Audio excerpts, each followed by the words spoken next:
வணக்கம்.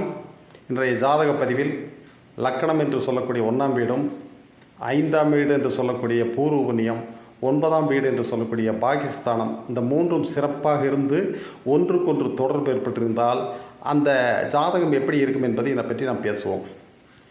பொதுப்படையாக உங்களுடைய அக்கௌண்ட்டில் பேங்க்கில் பணம் இருந்ததுன்னா உங்களுக்கு வாழ்க்கை பற்றின ஒரு டென்ஷன் இருக்காது. ஈஸியாக கடந்து போகக்கூடிய வாய்ப்புகள் இருக்கும். ஒரு தொழிலில் நஷ்டமாச்சுன்னா பார்க்கலாம் அப்படிங்கிற விஷயங்கள் இருக்கும். ஒரு முடிவு எடுக்கும்போது கூட ஒரு தைரியமாக முடிவெடுப்பீங்க. ஏன்னா நம்மளுக்கு பணம் அங்கே இருக்குதுங்கிறது தெரிஞ்சிருச்சு.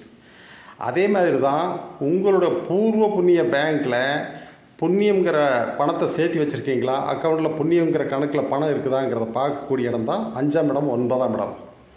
அது இருந்ததுன்னா உங்களுடைய ஜாதகம் மிக சிறப்பாக அமையும். உங்களுக்கு நல்ல சமுதாயத்தில் உயர்ந்த புகழ், சம்மதமே இல்லாமல் என்னடா இந்த மாதிரி இருந்தார், இன்றைக்கி ஒரு நல்ல நிலைக்கு வந்திருக்காங்க, இவ்வளவு செல்வாக்கான ஒரு தொழில், பெரிய ஒரு வசதி வாய்ப்பு, போக்குவரத்து, இதெல்லாம் நம்ம நிறைய பேருக்கு பார்க்குறோம். அதெல்லாம் பார்த்திங்கன்னா உங்களுக்கு அந்த 5ஆம் இடம் 9ஆம் இடம்னு சிறப்பாக அமைஞ்சு லக்கணத்தினுடைய தொடர்பு இருக்கும்போது அந்த மாதிரி நல்ல வாழ்க்கைகள் பெரிய வாழ்க்கை கிடைக்கணுங்கிற அவசியம் இல்லை, நல்ல வாழ்க்கைகள் கிடைக்கும். ஏழையாகவே இருந்தாலுமே கூட அவங்களுக்கு ஒரு நல்ல மனைவி, நல்ல குடும்பம், நல்ல குழந்தை, அவங்களுக்கான அனைத்து விஷயங்களும் சிறப்பாக கிடைச்ச வாழ்க்கையை நீங்கள் ஈஸியாக கடந்து போகிறதுக்கான பல வரங்கள் உங்களுக்கு கிடைக்கும். அது பிரபஞ்ச ஆற்றல்னு எடுத்துக்கலாம், தெய்வத்தினுடைய சக்தின்னு எடுத்துக்கலாம், கடவுளுடைய வரம்னு எடுத்துக்கலாம், எப்படி வேணாலும் பேர் வச்சுக்கலாம், அல்லது அதிர்ஷ்டம்னு சொல்லலாம். இது எல்லாமே இந்த 3 இடம் சிறப்பாக இருக்கக்கூடிய ஜாதகத்தில் சக்ஸஸ்ஃபுல்லாக உங்களுக்கு எல்லாமே கிடைக்கும். நாளைக்கு என்ன நடக்குதுங்கிறது உங்களால் யோகம் பண்ண முடியும். கடவுள் பேசுகிற மாதிரி உங்களுக்கு ஒரு உணர்வு ஏற்படும். அது விவாதத்துக்கு அப்பாற்பட்டது. யாரத்திட்ட சொல்லிச்சுன்னா அது நிரூபிக்கணுங்கிற அவசியம் இல்லை. உங்களுக்குள்ளேயே அந்த சந்தோஷ உணர்வுகள் இருக்கும். அந்த மாதிரி ஜாதகத்தில் பாருங்கள், அந்த பஞ்சபூதத்துக்கான ஆதிபத்தியம் உள்ள அந்த 5 கிரகங்கள் ரொம்ப நல்லா அமைஞ்சிருக்கும். நீர், நெருப்பு, காற்று, ஆகாயம், பூமி, இந்த 5க்கும் 5 கிரகம் இருக்குது.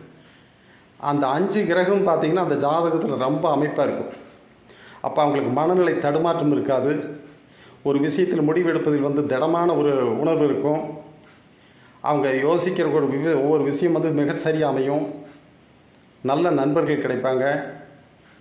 வாழ்க்கை கொஞ்சம் ஈஸியாக கடந்து போகிறதுக்கு மரணம் மட்டுமே வருமே தவிர மற்ற எந்த விஷயம் அவங்களுக்கு வாழ்க்கையில் பெருசாக குறுக்கிடாது. அந்த 5 கிரகங்களும் பார்த்திங்கன்னா ஜாதகத்தில் ஒவ்வொரு கிரகம் தன்னுடைய வீட்டை பார்த்துருக்கும். 5 கிரகங்களும் எந்த கிரகமுமே தன்னுடைய வீட்டை தானே பார்த்தா அது பெரிய அதிர்ஷ்டம்.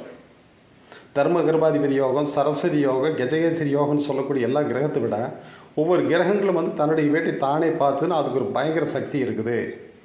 அந்த ஜாதகம் ஒரு அதிர்ஷ்டகரமான ஜாதகம். அவங்கள பற்றின ஒரு தீர்மானம்